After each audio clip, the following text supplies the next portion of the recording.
27번째 시간이 시작됐습니다. 반갑습니다. 정프로고요. 정민영입니다. 네, 정박입니다. 네, 세 명의 정남매가 매주 한 권씩 책을 소개해 드리고 있습니다. 오늘도 아주 흥미로운 책 준비했고요. 할 수밖에 없는 게 지난 시간에 너무 힘들었다네. 정민이 많이 힘들었죠. 근데 들으시는 분들도 내가 지금 듣고 있는데 듣고 있는 게 아닌 것 같다는 의견들이 좀 있더라고요. 현재 유치타일들을 많이 하셨습니다. 말을 좀 모두가 힘든 시간인데 생각보다 반응이 좋았어요. 맞아요. 한번 넘어야 될 상, 칸트. 저희가 순수 이상입니다. 순수 판단을 기록한 그러지 말자. 실체 이상. 근데 실체 이상입니다. 한번 이렇게 뭔가 어려운 그런 뭐지 좀 도전? 우리가 살짝 조금이라도 맛을 보다 보니까 네. 이번 주는 좀 어떤 지식이 들어가도 그 무엇이 나와도 우리가 다시 이겨낼 수 있다라는 네. 어떤 자신감. 이번 주는 뭐가 나와도 쉽게 넘어갈 수 있을 네. 용기가 있습니다. 자, 그러면 용기 백배한 정에게 소개해 주실 우리 시청자 또 청취자분들께 소개해 주실 책은 뭡니까? 네, 지난번에 책을 다뤘으니까 네. 오늘 좀 사실 위주로 지식과 정보 위주로 해가지고 사건과 인물 위주로 편하게 할 수 있는 주제를 잡았습니다. 네. 헨리 키신저의 중국 이야기. 시원시원. 왜?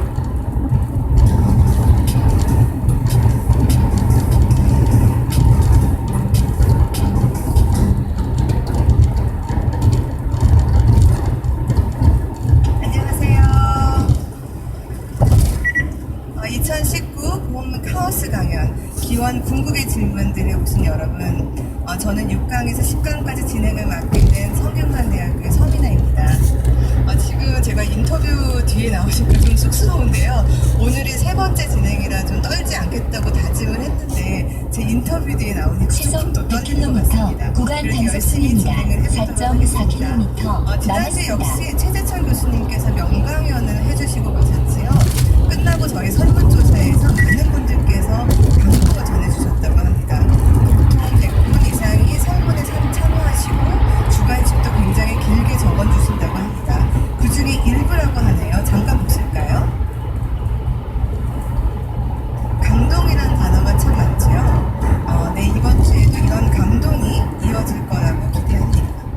저희 카오스 강연은 1부 강연 60분, 2분 토의와 질문으로 쉬는 시간 없이 진행됩니다. 먼저 카오스 강연의 특징인 2부 패널 토의 안내를 드리겠습니다. 오늘 2부에서는 이화여대 장희건 교수님과 함께 이야기를 나눠보도록 하겠습니다. 이번 주 토의 주제는 종의 기원과 종의 혼종, 종의 멸종입니다. 다윈의 종의 기원과는 좀 다르지만 종의 진화와 변화를 제대로 이해할 수 있는 시간이 될 것 같습니다. 그럼 오늘 강연자를 소개하겠습니다. 멀리 미국에서 오신 이상희 교수님을 큰 박수로 맞이해 주시기 바랍니다.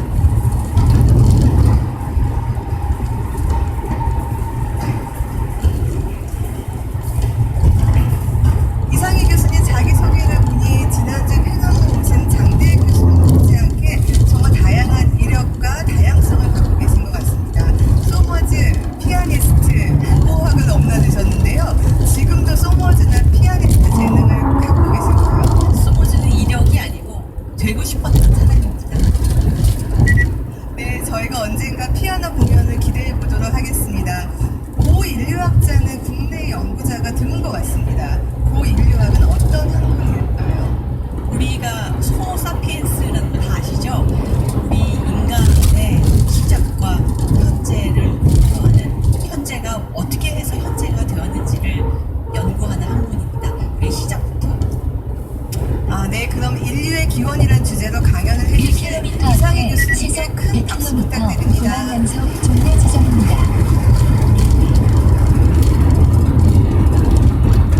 안녕하세요. 와주셔서 감사합니다. 600m 앞에 시속 100km 제가 구간 말씀드릴 단속 종료 주제는 지점입니다. 인류의 기원이고요. 그 인류의 기원을 시작하기 전에 보여드리고 싶은 그림이 있습니다. 여러분 폼페이 아시죠? 그 베수비우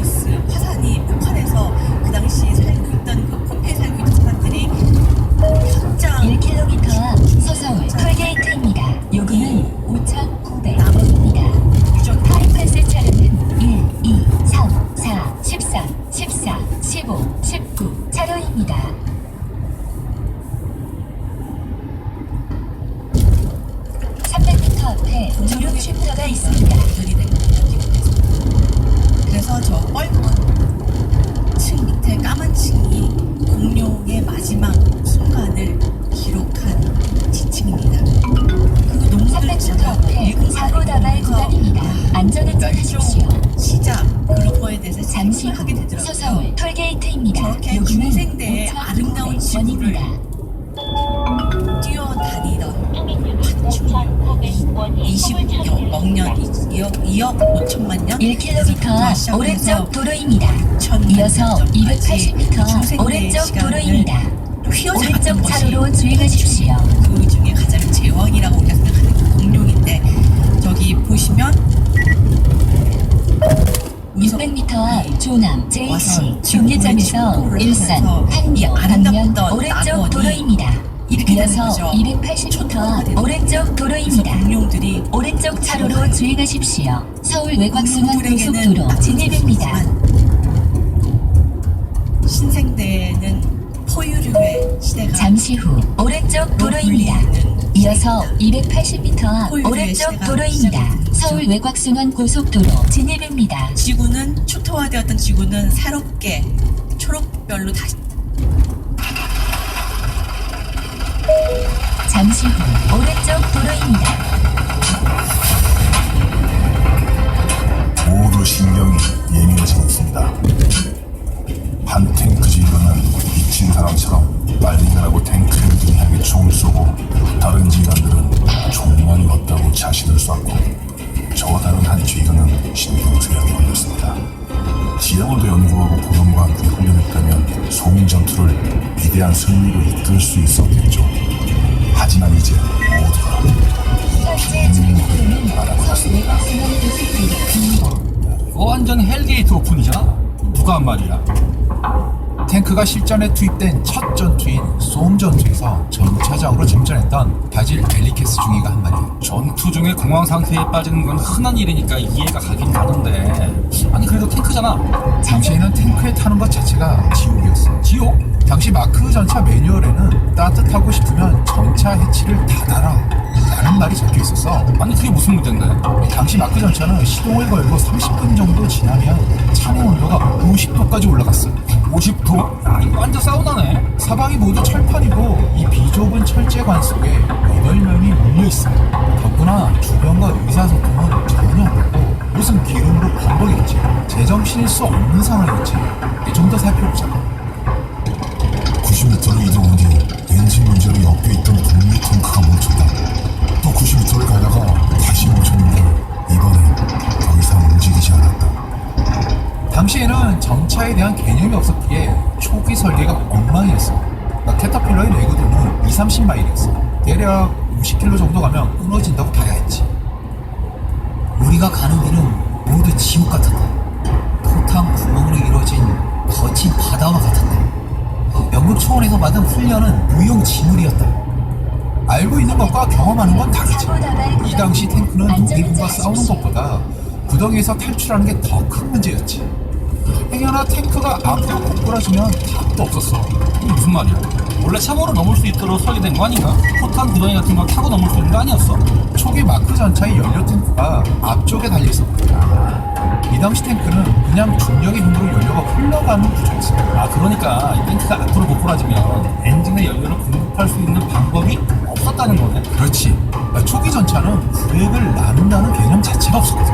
그래서 엔진이 탱크 가운데에 노출된 채로 있었고, 일단 시동에 걸리면 배기가스는 천정을 통해 나가는 걸로 설계됐지만 엔진 여기저기 뚫려있는 구멍에서 배기가스나 일산화탄소 같은 유독가스가 일새 없이 뿜어져 나왔어. 아 이거 환장하시겠네. 일산화탄소면 연탄가스잖아. 야 독일군 부대는 황천대 문제다. 이 와중에 기관사가 30분마다 한 번씩 용활유를 엔진에다 주입해야 했어. 그 덕분에 전차 변경 없으면 기름 범벅이 되게 일쑤였어. 만약 불이라도 붙으면